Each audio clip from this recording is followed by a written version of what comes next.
Regardez-moi ça.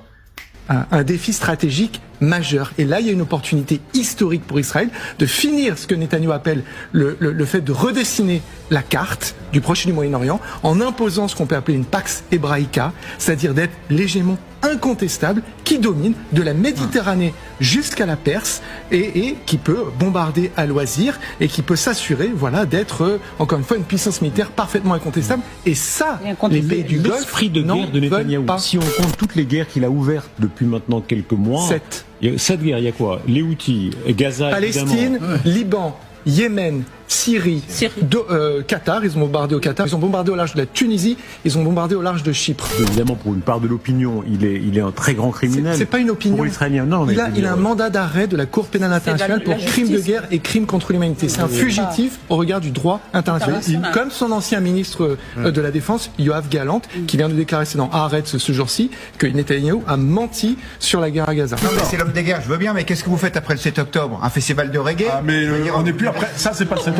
Non, mais je veux bien que M. Netanyahou soit un belliciste, c'est une certitude, mais regardez la position de son pays. Je veux dire, évidemment, il veut assurer sa sécurité, et donc il considère, et je pense qu'il n'a pas tort, que tant que l'Iran représentera cette menace, il n'aura pas la paix. Dans le cas de Netanyahou, avant le 7 octobre, 20 ans avant le 7 octobre, n'est-ce pas, déjà, il avait des visées hégémoniques, et pour pouvoir mieux diviser ce territoire qu'il tient, il a favorisé la montée en puissance du Hamas. Pas seulement lui, même ses prédécesseurs et même les travaillistes. À mon micro, j'ai le patron du Shin Bet qui me l'a dit, et ça a commencé en 88. C'est pas hier, c'est pas avant-hier et c'est pas le 7 octobre. Que Netanyahou puisse être accusé de bellicisme volontiers, que ce soit le jumeau de l'ayatollah Khamenei, il y a quand même deux différences. La première, c'est qu'il y en a un qui est élu, démocratiquement, élu et réélu. Que vous puissiez mettre un signe égal entre ces deux personnages, franchement, je vous le dis sincèrement, je trouve ça choquant. Alors moi, je vais vous dire ce qui est choquant pour moi.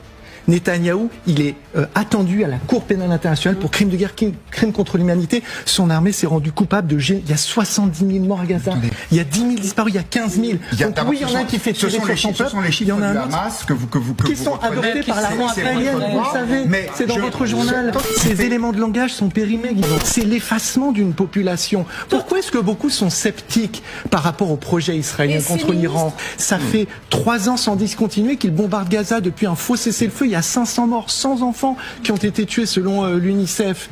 Donc permettez-moi d'être sceptique par rapport au projet d'un personnage comme Benjamin Netanyahou. Il avait des ministres dans son gouvernement, Netanyahou, qui disaient « tuez-les, exterminez-les ». C'est comme l'histoire des rafles en France. Il y a des mots, les mots ont un sens. Et quand ils sont en plus, ces ordres-là, appliqués sur le terrain, il n'y a plus photo. Cela étant, et je continue à dire pour le Hamas que M. Netanyahou a financé, laissé passer les valises de millions de dollars. Il y a des Palestiniens aujourd'hui, qui vont porter plainte contre Netanyahou pour avoir financé le Hamas. Ah, l'autre, il est là, il te parle de festival de Raga. Les amis, parce qu'il faudrait pas oublier que Netanyahou, c'est un criminel de guerre recherché avec un mandat d'arrêt. Même s'il est là, il se balade dans le monde et il va aux États-Unis comme s'il allait aux toilettes. Mais il faut pas oublier qu'il a un mandat d'arrêt contre lui. C'est certain que le droit international le recherche pas du tout, ne cherche pas du tout à l'arrêter. Je pense que vous l'aurez tous compris que le droit international ne concerne pas les Occidentaux ou les pays amis. Tu as cet État raélien qui a géno et qui a éradiqué et qui a fait de l'épuration ethnique en live et en 4K devant tout le monde, et t'as encore ce gars-là du Figaro qui vient qui te dit non. Et de toute façon, pour les victimes, on va pas organiser un festival de raga pour dire que voilà quoi. Le mec, il est en roue libre. Il oublie que les Raéliens et les Yankees, ils ont déclenché cette guerre en quelques mois. C'est des démons sur pattes. Et on oublie très souvent de préciser que c'est Netanyahou et non les Palestiniens